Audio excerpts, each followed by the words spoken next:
"54 new special marshals inducted in Zamfara State. President Muhammad Buhari urges Christian and Muslim preachers to redirect messages on family values. Police killed notorious kidnapper Naya Bali and rescued victims in Katsina State. On business, Nigeria's debt hit $83.4 billion as World Bank approves $2.2 billion loan for Buhari. On sport, Nigeria is still 31st best team in the world. And on the international scene, police to charge Svtv Prime Minister with murder of wife.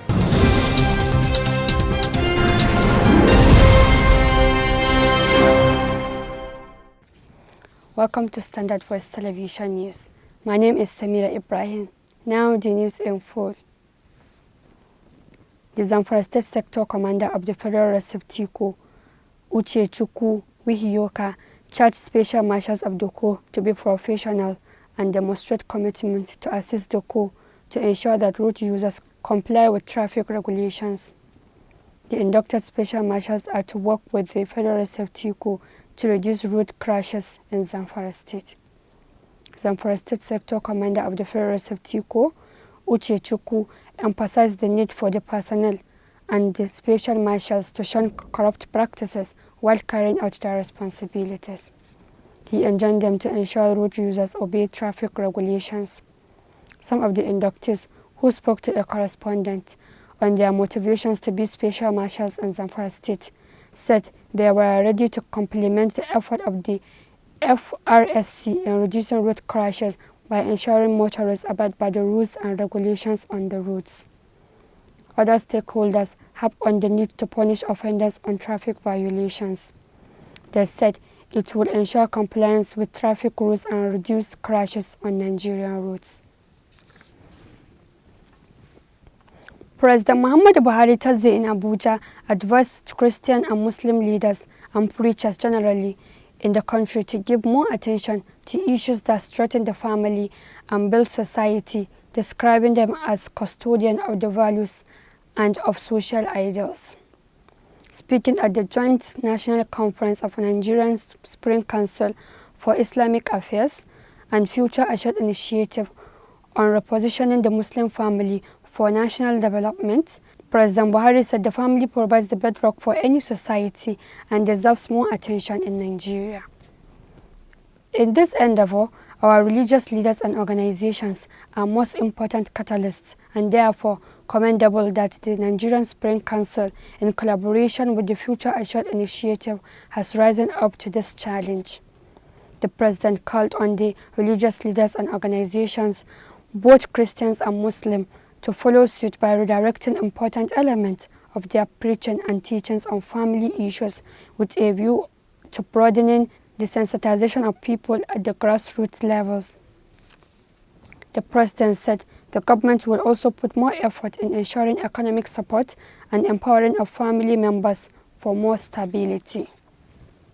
President Muhammad Buhari said the administration is conscious of the havoc poverty is working on the family and therefore believe that poverty alleviation is central to safeguarding the integrity of the families. He said his administration introduced a number of economic empowerment and poverty alleviation schemes which directly impacted on families, while others have indirect effect on families through their multiplier effect. President Buhari commended His Eminence Sultan of Sokoto, Sultan Muhammad Saad Abubakar, and Future Assured Initiative under the leadership of Her Excellency the First Lady, Hajia Aisha Muhammad Buhari, for the projects on marriage and family. In her remarks, the First Lady, Hajia Aisha Muhammad Buhari, said the project will identify critical marriage challenges and suggest relevant instruments for addressing them, which includes sensitizing relevant stakeholders on their responsibilities. She said they have succeeded in assembling an array of Islamic scholars to further deliberate on these matters, with the beliefs that they will do justice to the issues. I am delighted to address you on this occasion, the flagging off of the project on marriage counseling This conference is jointly organized by the Nigerian Supreme Council for Islamic Affairs under the leadership of His Eminence, the Sultan of Sokoto, and the Future Initiative, Assured Initiative under the leadership of Her Excellency Hajia Aisha Muhammad Buhari. I understand that the essential objective of the joint effort is to find ways to reduce marital discord and rampant divorce, which has bedeviled our society. It is a project that has direct bearing on our well-being and development of our society.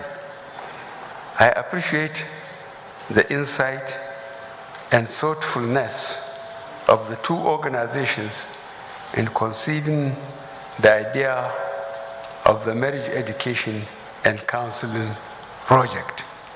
Also speaking, the Senate President Ahmad Ibrahim Lawal said universal basic education should be fully implemented to compel parents to send their children to school, assuring that the National Assembly will work with the executives.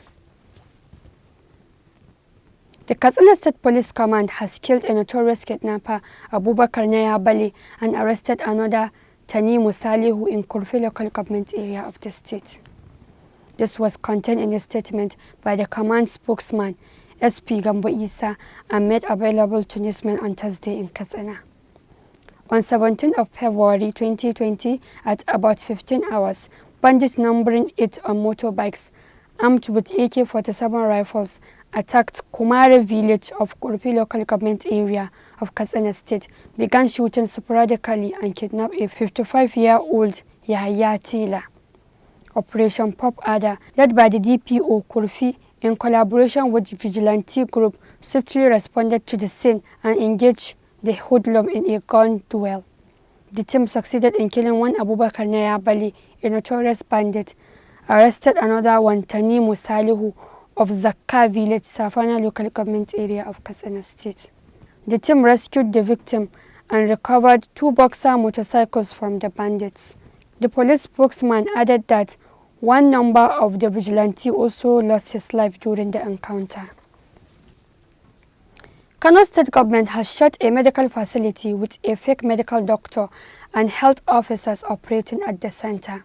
The private health institutions management agency under the State Ministry of Health, in its continued routine inspections and supervision to monitor activities of private health institutions in the states and other illegal practice, discovered the suspect, who claimed to be a qualified doctor at a private maternity home named Family Maternity and Clinic, situated on Hadija Road, Enkaba, in Nasarawa local government area of the state.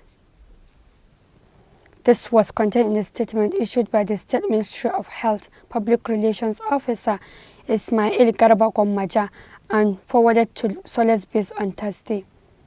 The statement said the Executive Secretary of the agency, Dr. Usman Tijjani Aliyu, further explained that the operation was carried out jointly with the Department of Obstetrics and Gynecology of Muhammad Abdullahi Wase Teaching Hospital. Solace Base recalled that a joint operation of the agency and the Nigerian Medical Association had on January 27th apprehended a suspected fake medical doctor, Ibrahim Adamu, who engaged in the illegal act for years before his arrest, and on February 4th arrested another fake medical doctor, Christy John. It said Dr. Usman explained that the fake medical doctor at the hospital, named Samira Abubakar, was said to be an auxiliary nurse and was performing beyond her license, as she was discovered to be carrying out gynecological procedures ranging from abortion and cesarean section (CS). The fake medical doctor was charging about 150,000 naira for CS only, and she employs secondary school students to serve as nurses in the hospital, which is against the ethics of the profession. He added that the clinic has been shut and the suspect will be prosecuted when arrested, as she is presently on the run. The statement added that the criminal case has been filed against the suspect. The police in Kogi State have confirmed the kidnapping of 4 officers of the Nigerian Security and Civil Defense Corps (NSCDC) by unknown gunmen. The spokesman of the police in the state, DSP William Aya, told newsmen in Lokoja that the officers were kidnapped at a spot in Alo Ofoke community on the Itobe-Iyamba road. The officials were said to be traveling to Makurdi for promotion examination when their vehicles were stopped by the kidnappers. Mr. Aya explained that the police responded immediately. It received distress calls that some armed men were operating between Alo Ofoke and Eyimba. The divisional police officer in charge immediately mobilized his personnel to the scene, where they met 2 abandoned vehicles, one Volkswagen Sharon bus with registration number Kogi KNA 220LG and a Wagon Golf car with registration number Lagos EZ 376 SMK. Both vehicles were riddled with bullets and occupants suspected to have been abducted, while 20 expanded AK-47 ammunition and civil defense kits were recovered from the scene. To stem the tide of kidnapping and armed robbery activities currently rocking the state, Mr. Aya said that the command had flagged up aerial surveillance patrol of Obajana axis and other black spots. Madam Sanda has approached the Court of Appeal in Abuja to challenge the judgment which sentenced her to death. She filed the appeal 3 weeks after she was convicted and sentenced to death by hanging by the Federal Capital Territory FCT High Court over the death of her husband Biliamine Bello. In the notice of appeal, predicated on 20 grounds, Sanda prayed the appellate court to set aside the verdict of the lower court and acquit her. She claims that the trial judge, Justice Yusuf Halilu, was tainted by bias and prejudices. According to the appellant, this led to the denial of her right to a fair hearing and her consequent conviction based on circumstantial evidence. Sanda alleged that the judge gave the verdict despite the reasonable doubts that was created by evidence of witnesses, lack of confessional statements, absence of murder weapon, lack of corroboration of evidence by 2 or more witnesses, and lack of autopsy report to determine the true cause of her husband's death. She insisted that the judgment of the trial court was completely a miscarriage of justice. The appellant also pointed to the failure of the trial judge to rule on one way or the other on her preliminary objection, challenging the charge preferred against her and the jurisdiction of the court as evidence of bias and a denial of her right to fair hearing as constitutionally guaranteed. She therefore asked the Court of Appeal to allow her prayers and set aside her conviction and sentence and subsequently acquit her. Justice Halilu sentenced Sanda to death by hanging on January 27th for stabbing Biliamine to death, bringing an end to the protracted trial of the appellant. Late Biliamine was the son of the former national chairman of the People's Democratic Party, PDP, Mr. Halilu Bello. Sanda's trial centered on a judicial drama that lasted almost 3 years as a result of various setbacks, such as multiple adjournments and failure of witnesses to appear in court, among others. The police formally charged Sanda for culpable homicide in November 2017 and sought a death penalty against her on 2 counts. They informed the court that the killing was premeditated, stressing that Sanda stabbed her husband with broken bottles at about 3:50 a.m. on the day the incident occurred. Sanda has, however, repeatedly pleaded not guilty to the crime. Borno Governor Babagana Zulum has advised the State Health Management Board to automate their revenue system within the next 2 weeks. The governor stated this on Thursday when he paid an inspection visit to the State Specialist Hospital, Maiduguri. Governor Zulum noted that there are a lot of leakages in the administration of revenue in the state, which he said informed his visit to the hospital. He said the aim is to break the pattern of underperforming revenue in the healthcare services. During his 1-hour visit, Governor Zulum requested all records of revenues accrued to the hospital, where he personally scrutinized receipts, record books, and details of the hospital's accounts.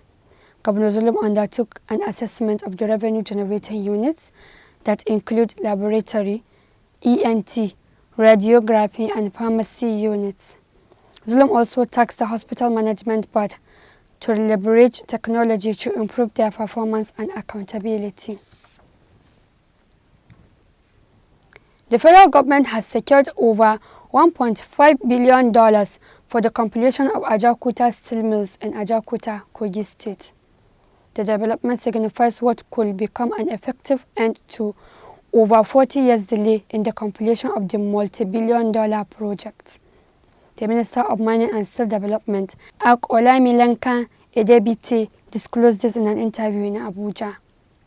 An elated Ak Edebite said that the Russian Export Center and the African Export-Import Bank had agreed to provide the funds. According to him, the Russians who built the mills under the Soviet Union were not only offering money but will also be the ones to complete it under an agreement that will serve as a game changer for the company and the nation's steel industry. The minister said the Russian Export Center pledged a sum of $460 million towards this project, while Afrexim Bank, which is the bank that we are also shareholders, also pledged $1 billion. The minister said that once operational, the Ajaokuta Steel Complex will turn Nigeria into an industrial nation. According to him, Ajaokuta is just waiting to catapult Nigeria into an industrial era, adding that Nigeria is not industrialized because virtually in the production of simple implements, complicated tools, vehicles, aircraft parts, units still. Adebite disclosed that work had been going on between Nigerian experts and their Russian counterparts with a view to coming up with a mutually beneficial agreement between the two parties. The Group Managing Director of the Nigerian National Petroleum Corporation (NNPC), Mele Kyari, said Nigeria lost about $750 million to crude oil theft in 2019. According to him, the operations of the NNPC had been under threat from oil thieves and pirates. Mr. Kyari explained that the continued attack on the operation of NNPC is detrimental to Nigeria's economy. Oil sector contributes 10% to the gross domestic product, generating over 90% of the nation's revenue. Speaking about the oil thefts at the Executive Intelligence Management Class 13 of the National Institute for Security Studies, Mr. Kyari said other security threats include vandalism of oil and gas infrastructure and kidnapping of personnel. Mr. Kyari said these attacks were linked to what was happening in the entire maritime environment, including the Gulf of Guinea, which the NNPC Chief Operating Officer, Downstream Yemi Adetunji, said accounted for more than half of the global kidnappings for ransom in 2016, with 34 seafarers kidnapped out of 64 cases worldwide. He said the cooperation is an economy driver, so an attack on it will affect Nigeria's survival, and maintain that efforts were being taken in collaboration with security agencies to curb the insecurity and secure oil and gas operations for the economic survival of the country. Mr. Kyari explained that crude oil will still be relevant despite the demand for energy migration in Western countries. According to him, in the next 50 years, the demand for crude oil will not reduce. Even by 2050, fossil fuel will account for 80% of the energy mix, and there will still be consumption of at least 100 million barrels of oil per day, and they are determined to remain relevant in the long term. According to him, the operation also involved ground troops consisting of police and military personnel who are now combing the bush to rescue victims. He said the new operation was being led by the State Commissioner of Police, Ayuba Ekpeji. We'll be right back after this short commercial break. Stay tuned.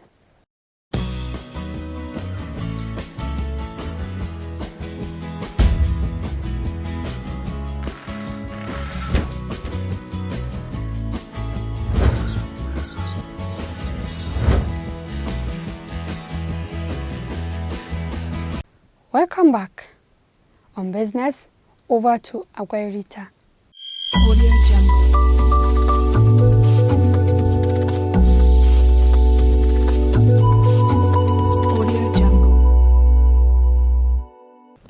Welcome to Business Desk. The World Bank Group has approved $2.2 billion loan for Nigeria. Months after President Muhammadu Buhari applied for a $3 billion loan from the institution in 2019, thereby pushing the country's debt profile to its $3.4 billion.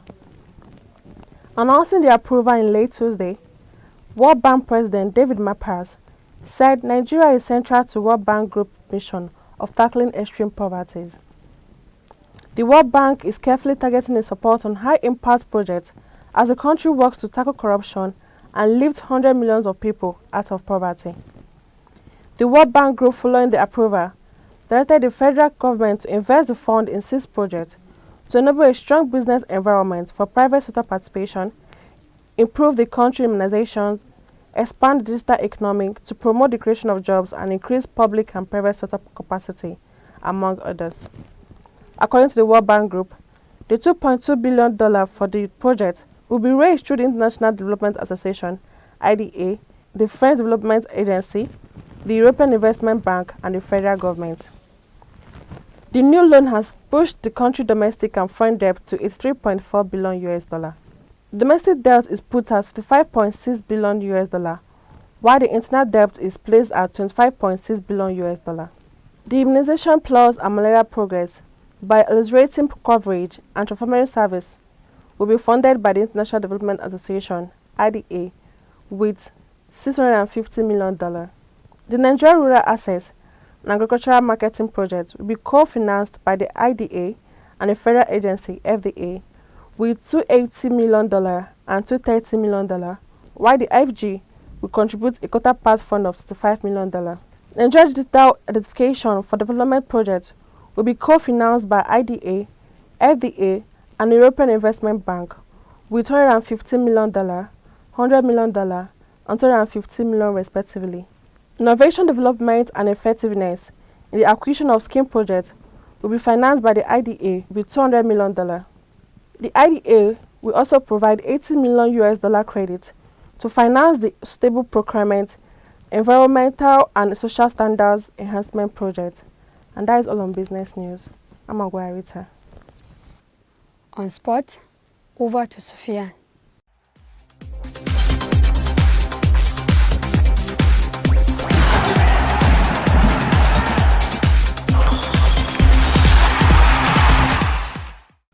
Hello, welcome to Standard Voice Television Sports Room.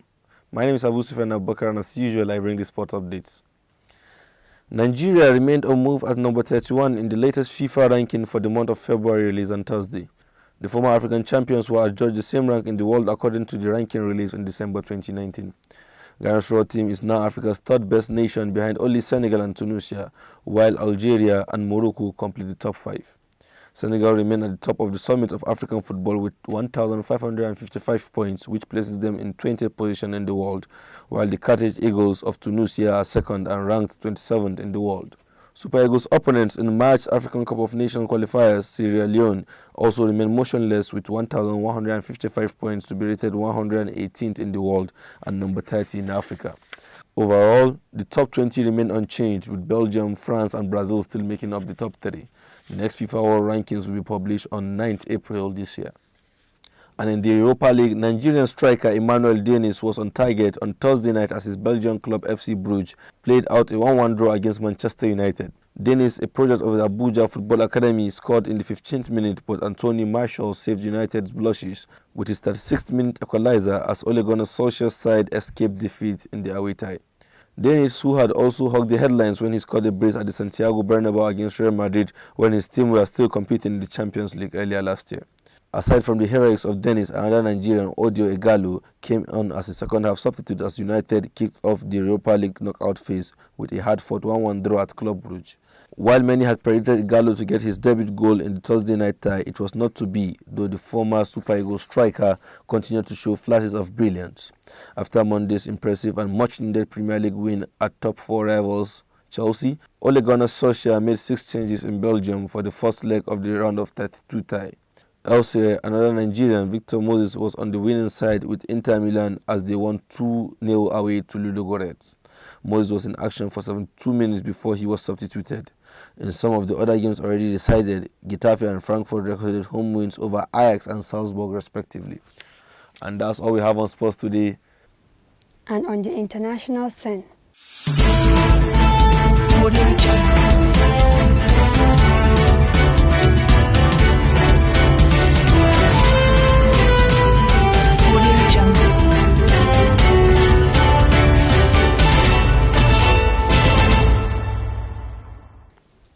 The Svtv Prime Minister Thomas Thabane will be charged with the murder of his estranged wife, who was gunned down ahead of his inauguration in 2017. The police stated this on Thursday as the Belgrade Prime Minister announced his intention to quit by the end of July. Lilopelo Thabane, 58, was killed in June 2017 by unknown assailants on the outskirts of the capital, Maseru, 2 days before the premier, now aged 80, took office. The couple had been embroiled in bitter divorce proceedings when Lipolelo was murdered in front of her home in the capital, Maseru. Her death took the tiny, mountainous kingdom of Lesotho, which is entirely surrounded by South Africa. Police investigations found that communications records from the day of the murder included his cell phone number. Deputy Police Commissioner Paseka Muketa told AFP that the 80-year-old Prime Minister would be formally charged with murder. The police chief said it does not necessarily mean that he was there, but that he was acting in common purpose. The case also drew in the Prime Minister's current wife, Masaya Thabane, 42, who has also been charged with the same murder of her rival. She was charged under common purpose even though she did not pull the trigger, but people she was acting in consent with pulled the trigger. The long unresolved murder had flogged the Prime Minister's leadership into question, forcing his All Basotho Convention ABC party to ask him to resign. Still on the international scene, an American computer scientist who invented the widely used computer concept cut, copy and paste, Larry Tesler, has died at the age of 74. The concept became instrumental to user interface building blocks for both text editors and entire computer operating systems. The news of Mr. Tesler's death was divulged to the world in the tweet by Xerox, a US tech company where he worked before his death. The inventor of cut, copy and paste, find and replace, and more was former Xerox researcher Larry Tesler. The company tweeted on Wednesday evening, "Your workday is easier thanks to his revolutionary ideas." The company said he died on Monday without giving any information about where he died and the cause of his death. A graduate of Stanford University, Mr. Tesler specialized in human-computer interaction, employing his skills at Amazon, Apple, Yahoo, and the Xerox Palo Alto Research Center. Born in 1945 in New York, Mr. Tesler was schooled at Stanford University in computer science. After graduating, he specialized in user interface design, that is, making computer systems more user-friendly. He worked for a number of major technology firms during his long career. After working in AI, artificial intelligence research, he joined Xerox Palo Alto Research Center in 1973, where he deployed cut, copy, and paste. That has been the news from Standard Voice Television. To end the news, a quick look at the major headlines. 54 new special marshals inducted in Zamfara State. President Muhammadu Buhari urges Christian and Muslim preachers to redirect messages on family values. Police killed notorious kidnapper Yaya Bali and rescue victim in Katsina State.